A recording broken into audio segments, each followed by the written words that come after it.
Hi everybody, this is Jerry here and welcome to our virtual lab series. For this video, I just wanted to give you an introduction to Lab 7. This will be a very brief overview just to get you started. From there, you'll be able to attend our virtual open labs where you can ask additional questions and get assistance. To attend the virtual open labs, access the Canvas page and go to the Conferences tab, and then click on the conference that you'd like to join. You can see my conference is on Tuesdays from 6:30 to 8:30. Rachel's is on Wednesdays from 7 to 9. And Courtney's is on Wednesdays from 1 to 3. Chris should be adding an open lab as well. All right, let's go ahead and get back to Lab 7.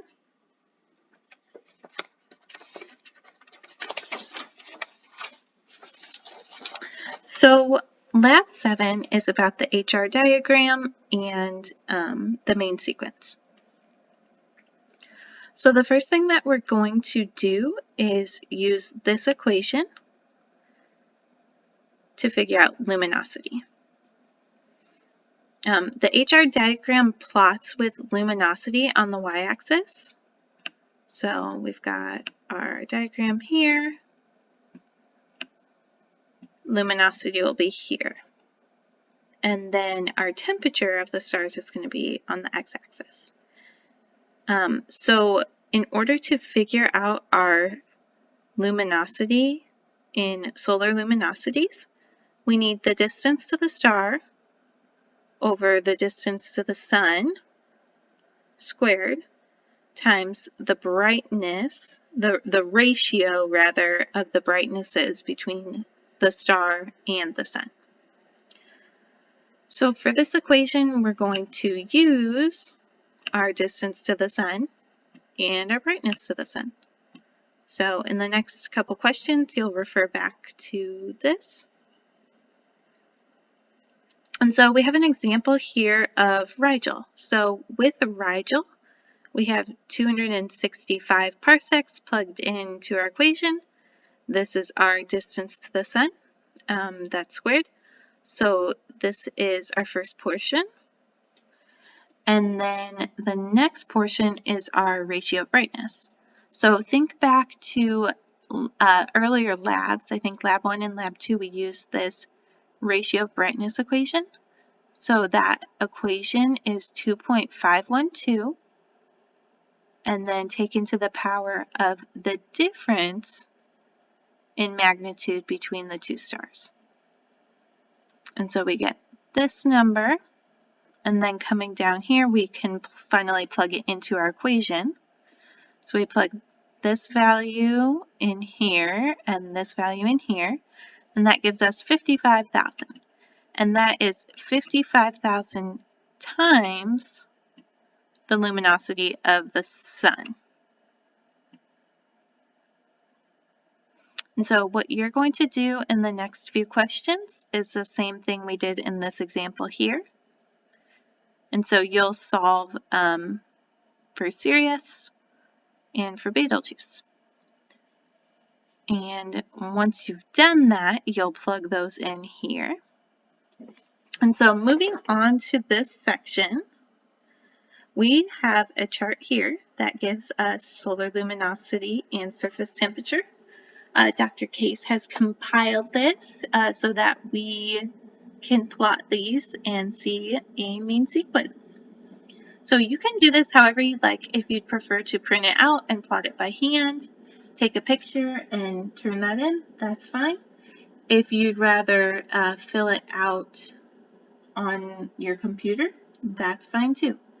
So what you're going to do is find your solar luminosity, and that's going to be your y-axis. And if you notice, these vary greatly. So we've got 500,000 here and very small numbers here.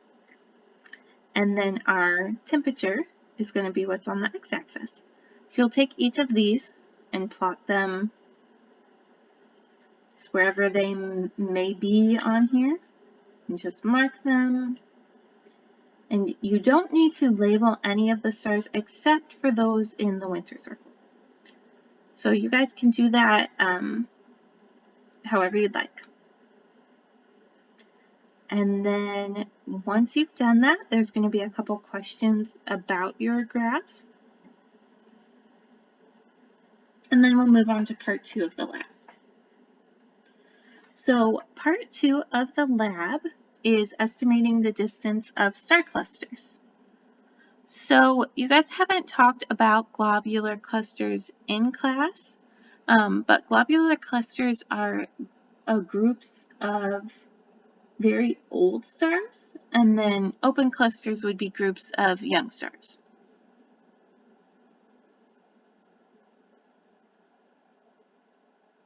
So what we're going to do is construct an HR diagram of only the stars in a specific star cluster.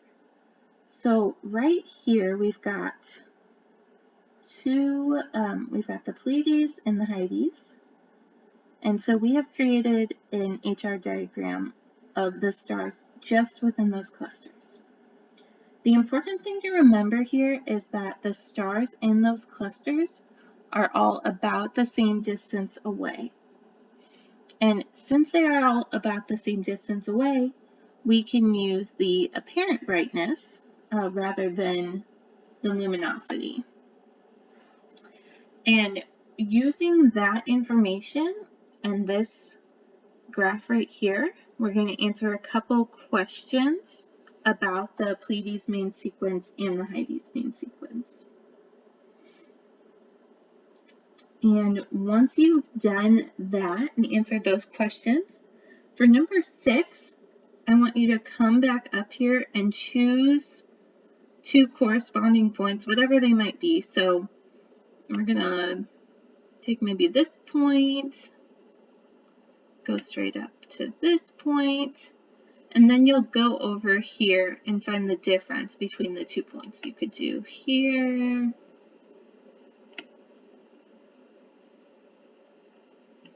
you just want to make sure they're in line wherever they are.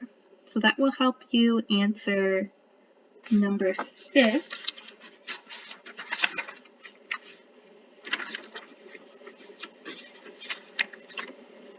Now make sure when you do that, use the equation that we used previously.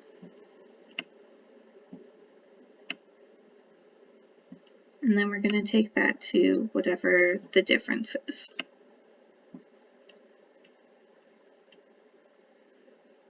So it might be maybe 9 and 5.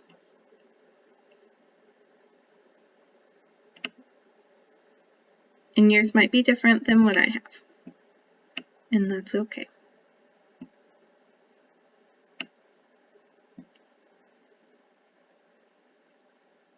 Okay, so once you've done that, you are going to jump up to this equation right here. And this is going to help you calculate the distance between these 2 star clusters. And so we'll use this exact equation, you'll plug it in here, and then you're just going to repeat that process. And that is it for Lab 7. Please let us know if you have any questions. Feel free to check out our open labs to ask those questions. And thank you for listening.